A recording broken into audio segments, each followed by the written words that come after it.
Salut à tous, aujourd'hui, si vous avez regardé la vidéo précédente, vous savez déjà de quoi on va parler. Et pour les autres, je vous présente le deuxième char français, le Saint-Chamond.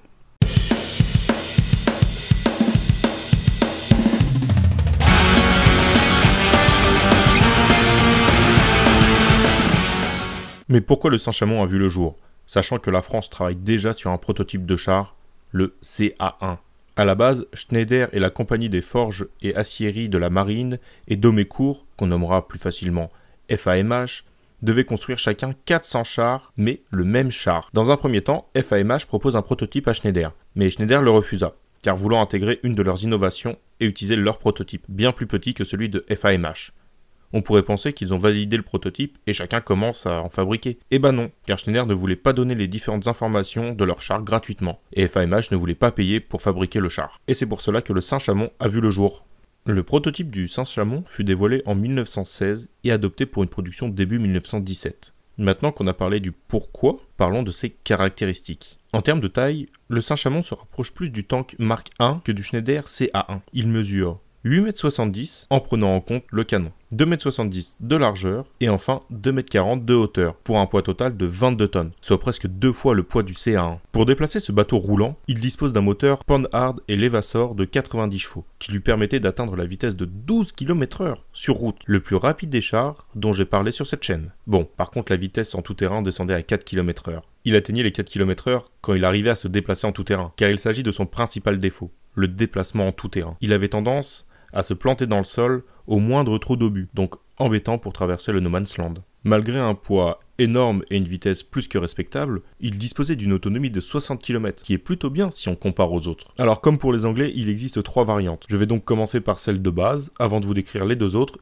et je vous garde une petite surprise pour la fin. Donc le M1, côté blindage, on retrouve des choses assez similaires aux autres chars de cette époque. 11,5 mm de frontal, 8,5 mm sur le côté, et sur le toit qui est plat. Je ne dis pas ça comme ça, cela a une importance pour plus tard. Le blindage était de 5,5 mm, donc son blindage est encore un peu faiblard pour contrer les fusils anti-chars allemands. Côté armement, le Saint-Chamond est bien plus armé que ses confrères. Sur la version M1, il disposait d'un canon de 75 mm de fabrication Saint-Chamond, il dispose d'une cadence de tir d'une dizaine de coups par minute et une portée de 6500 mètres. Avec un canon pareil, le Saint-Chamond se rapproche plus d'un canon automoteur que d'un char. Pour pouvoir se défendre, il disposait aussi de 4 mitrailleuses Hotchkiss modèle 1914 qui disposaient d'une portée pratique de 500 mètres et d'une cadence de tir de 400 coups par minute.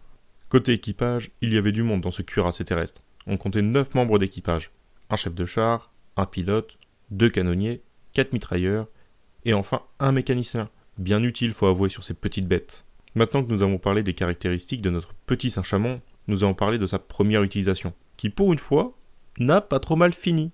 La première utilisation fut lors de l'attaque du plateau de Lafaux le 5 mai 1917. Bien que de nombreux problèmes de fiabilité sont encore présents, les chars arrivèrent dans l'ensemble soit à atteindre les tranchées ennemies et à faire leur travail si l'infanterie avait réussi à les suivre, ou sinon réussir à rejoindre leurs tranchées sans perte. Pour cette attaque, seulement 2 chars furent détruits, alors qu'on se souvient du premier assaut du CA1, 81 chars détruits. Alors, il faut relativiser, cette réussite est surtout due à une meilleure utilisation des chars et de l'artillerie. Même si cet assaut fut une réussite, FAMH a pris conscience des problèmes de son char et a développé une autre version, le M2. Donc je vous ai parlé tout à l'heure du toit plat, et l'une des premières améliorations, c'est un toit à pente pour faire rouler les grenades, comme sur les autres chars de la Première Guerre mondiale. De plus, on peut voir sur la version M1 qu'il y avait 3 petites tourelles. Elles furent remplacées par une seule tourelle, blindée. Il y a aussi une amélioration des chenilles, car elles avaient tendance à se déchausser, donc compliqué pour avancer. Donc voilà les avancées pour le M2. Bien que le M2 eut de nombreuses améliorations, il y avait toujours de nombreux problèmes. La version M3 a vu le jour. Donc dans un premier temps, il y a l'augmentation de la protection sur le flanc, avec un surblindage, passant de 8,5 mm à 17 mm, qui le rendait insensible aux balles allemandes. Bon, toujours fragile face aux obus d'artillerie, évidemment. L'autre grosse modification fut sur le canon.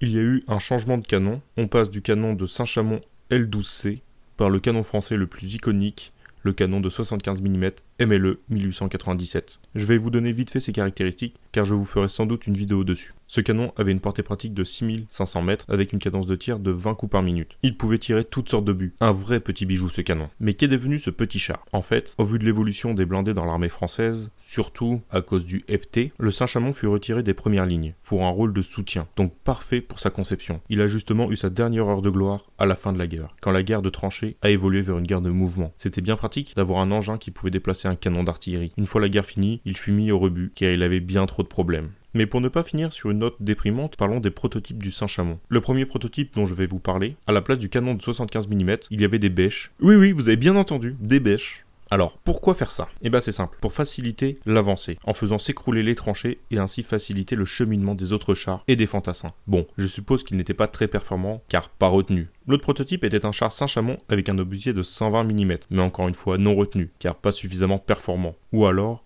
le châssis ne supportait peut-être pas l'obusier de 120 mm. Et voilà, j'espère que vous avez apprécié ce cuirassé terrestre. Moi je vous dis à la prochaine, pour un char cette fois-ci du côté de l'Alliance. Pour une fois, je ne vous fais pas deviner, mais si vous avez le nom, surtout n'hésitez pas à le mettre en commentaire. Bon, je vous laisse, mais avant de partir, laissez un petit pouce bleu et pourquoi pas de vous abonner.